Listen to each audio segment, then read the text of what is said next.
मुलायम तरीके से समझाया इतने अच्छे तरीके से। तो फाइनली गाइस हम लोग आज मिले हैं डॉक्टर उमर से। जैसा कि पिछले वीडियो में आप लोगों को मैंने कहा था, डॉक्टर ब्लॉग एक टाइफाइड के बारे में बताएंगे कि टाइफाइड का किस तरह का जो उसका ट्रीटमेंट क्या है, प्रिकॉशन क्या है, किस तरह से बनता है, वो कैसे होता है एक इंसान के अंदर।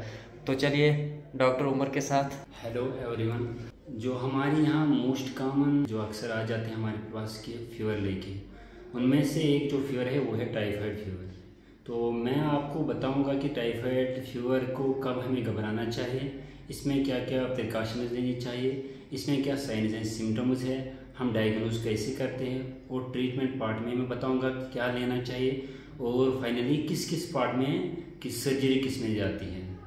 तो हम पहले शुरू करते हैं। जो टाइफाइड है, टाइफाइडली मेनली क्या है, ये टाइफाइड फीवर है। टाइफाइड ये एक डिजीज़ है जो काज करता है एक बैक्टीरिया जिसका नाम है साल्मोनेला टाइफी।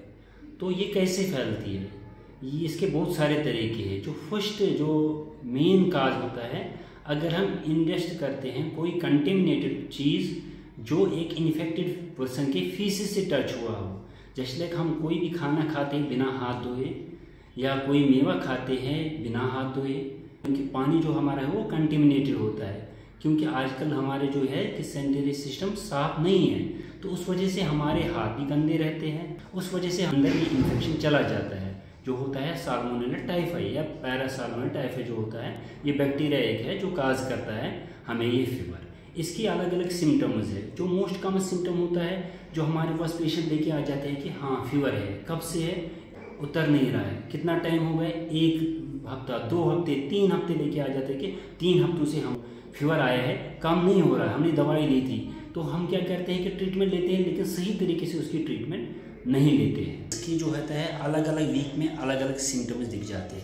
इसका जो कोर्स चलता है फीवर की वो 4 वीकों में होता है। 4 वीकों में जो पहला वीक आता है उसमें लो ग्रेड फीवर के साथ आपके पास पेशेंट आ जाएगा, उसका फीवर होगा। लो ग्रेड मलेरिया कहेगा, थकान जैसी है, भूख नहीं लग रही है, तो ये इसके पहले वीक में हो जाएगा। और साथ साथ में क्या हो जाएगा इसका कि इसको रिलेटिव ब्रेडिकार्डिया हो जाएगा।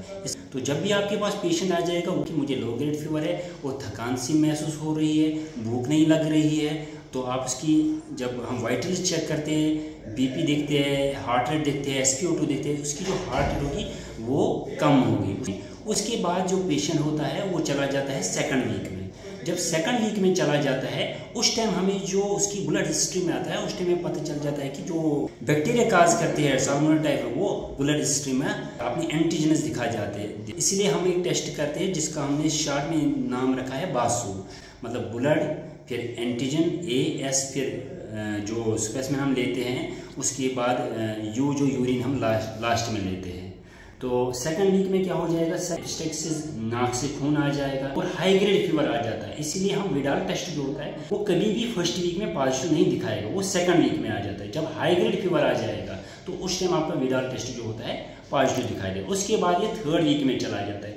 थर्ड वीक में क्या चला जाता है, क्योंकि आपकी जो एब्डोमिनल पोर्शन आता है वो इन्वॉल्व हो जाता है। एब्डोमिनल पोर्शन इन्वॉल्व होने के बाद आपका जो एब्डोमेन वो टेंडरनेस दिखाई देता है, पेट में दर्द रहता है। कभी कभार अगर ये कॉम्प्लिकेटेड केस बन जाए तो फोर्थ वीक में चला जाता है। उस टाइम क्या हो जाता है कि हमें इंटेस्टाइनल ब्लीडिंग हो जाती है, परफोरेशन इंटेस्टाइन की हो जाती है, तो ब्लीडिंग हो जाती है, तो पेशाब के साथ पैचेस लग जाते हैं, हमारे पेशाब के साथ खून निकलना शुरू हो जाता है। उसके बरक्स जो हमारे लंग है तो हमें आवाज़ सुनाई देती है, जो हम म्यूजिकल साउंड बोलते हैं, रोंकी, हमें वीज कभी कभार सुनाई देती है। In the upper portion lungs rhonchi सुनाई देती है हमें। ये अलग अलग वीकों का ये है कि फीवर कब आएगा, कब कौन सा फीवर होगा, कब टेंडरनेस आ जाएगी, तो इसी हिसाब से फिर ट्रीटमेंट चले जाते हैं। हमें एक चीज़ याद रखनी है, जब पेशेंट फोर्थ वीक में चला जाता है तो उसके जो सिम्टम्स में से फीवर है तो फीवर रिलेटिव कम होने लग जाता है। तो जो बाकी इसको इंटेस्टाइनल इन्फ्लेमेशन हो जाती है, परफोरेशन, जब एब्डोमिनल इन्वॉल्वमेंट हो जाती है, तो कभी कभार हमें कोलेसिस्टाइटिस हो जाता है, पेरिटोनाइटिस जो एब्डोमिनल कैविटी की इन्फ्लेमेशन हो जाती है। कभी कभार हमें ऐसा लग जाता है कि जो गॉल ब्लैडर उसकी इन्फ्लेमेशन हो जाती है। ये और मोस्टली जो न्यूरोसाइकेट्रिक प्रॉब्लम्स हो जाती है, डिलीरियम हो जाता है, इसमें न्यूरोसाइकेट्रिक प्रॉब्लम्स मोस्ट कॉमन इसमें देखी जाते हैं in the fourth week of the typhoid. इसका ट्रांसमिशन मैंने पहले ही बताया था आपको कि कंटेमिनेटेड रहता है। अब मैं आपको बताऊंगा कि ये कैसे फैलता है। फैलने की वजह इसमें यही है कि हम सफाई नहीं रखते हैं। जो मच्छर वच्छर होते हैं वो भी होते हैं, या मक्खियाँ जो बैठती है एक खाने से दूसरे खाने पे जाके, उससे भी ये फैल जाता है। हमें चाहे फल खाना हो, जो भी खाना है बाहर से जो भी चीज़ है तो धो के खानी है हमें। और दूसरी चीज़ क्या रखनी है कि बाहर गंद नहीं रखनी है।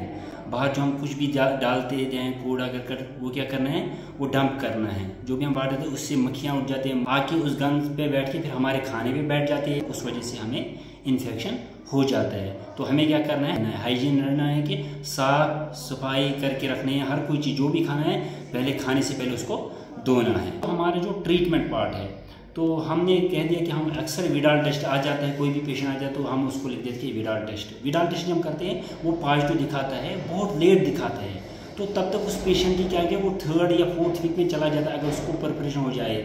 ऑलमोस्ट अगर हम पहले ही जब ट्रीटमेंट स्टार्ट करते हैं तो हम इसकी मोर्टेलिटी रेट जो होती है, मरने की तादाद जो वो 1% से कम रहती है। ट्रीटमेंट लेट स्टार्ट कर देते हैं, देर हो जाती है, तो उस वजह से क्या हो जाता है कि 20 से 30% लोग उनकी डेथ रेट बढ़ जाती है। इसलिए हम जब ट्रीटमेंट करना स्टार्ट करते हैं हमें विडाल का वेट नहीं करना चाहिए। हम स्टार्ट करते हैं जो मोस्ट कॉमन इसका ड्रग ऑफ चॉइस जो हम बोलते हैं वो है फ्लोरोक्विनोलोनेस। फ्लोरोक्विनोलोनेस में कौन सा करते हैं, सिप्रोफ्लॉक्सासिन, नॉरफ्लॉक्सासिन, ओफ्लॉक्सासिन।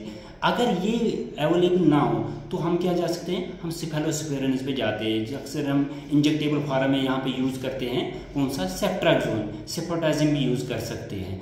इनके साथ अगर ये भी अवेलेबल ना हो तो किसी को एलर्जी होती है तो उसके लिए हम क्या यूज़ कर सकते हैं, सिफेक्सिन, एजिथ्रोमाइसिन। इस पेशेंट को क्या हो जाता है कि जो हमने कहा कि इसको रिलेटिव ब्रैडीकार्डिया हो जाता है, इस कंडीशन में हमें पेशेंट को क्या करना है, डिहाइड्रेशन जो होता है उसको हाइड्रेट करना है, उसको ओरल फ्लूइड देना है। और यह डोलो जो हम अक्सर यूज़ करते हैं, डोलो पैरासिटामोल जिसे हम यूज़ करते हैं, वो पैरासिटामोल देना है इससे, ताकि इसका फीवर पहले 3 वीकों तक कंटिन्यू बढ़ता रहता है, फिर 4th वीक में कम हो जाता है। तो हमें इस दौरान पैरासिटामोल यूज़ करना है ताकि इसका फीवर क्या रहे, कम हो जाए। और इन अगर कहीं भी आपको ये लगे कि इसको पेट में दर्द वर्द हो रहा है तो हमें सर्जन कंसल्ट करना चाहिए, क्योंकि इसमें इंटेस्टिनल परफोरेशन हो जाता है। कभी कभार क्या होगा, कोलिसिस्टाइटिस हो जाता है, जो पीत की थैली होती है उसमें, पीत की थैली में दर्द हो, उसमें पत्थर बन जाते हैं उसकी, या सूजन आ जाती है उसमें, ये भी एक काज रहता है। तो हमने आपको ट्रीटमेंट पार्ट भी बता दिया। मोस्ट जो है हमें इसकी प्रिवेंशन के लिए क्या करना है कि साफ रखना है। This is the cause what I have told you about the typhoid. Next time I will explain some more topics in day-to-day life what we are facing now. तो अभी तो जब डॉक्टर उमर ने कितना मुलायम तरीके से समझाया, इतने अच्छे तरीके से, तो अभी मैं डॉक्टर उमर का थैंक्स बोलना चाहता हूँ। Thank you sir. तो आज का व्लॉग हम करते हैं एंड टाइफाइड के जो डिजीज़ थी उसके पूरे जो प्रिकॉशन वगैरह जितने भी ट्रीटमेंट इसका होता है वो सारा डॉक्टर उमर ने आपको बताया। तो नेक्स्ट जो देखेंगे टॉपिक हमारा किस बात पे होगा तो वो डॉक्टर उमर से देखते हैं। आई थिंक कार्डियो पे ही होगा, तो वो आप लोगों को बताएंगे, जिसको हार्ट अटैक वगैरह जो आते हैं उसके रिलेटेड बताएंगे। तो आज का व्लॉग हम यहीं पे एंड करते, तब तक रहिए खाते पीते स्वस्थ फिट मज़े में। तो thank you, love you all.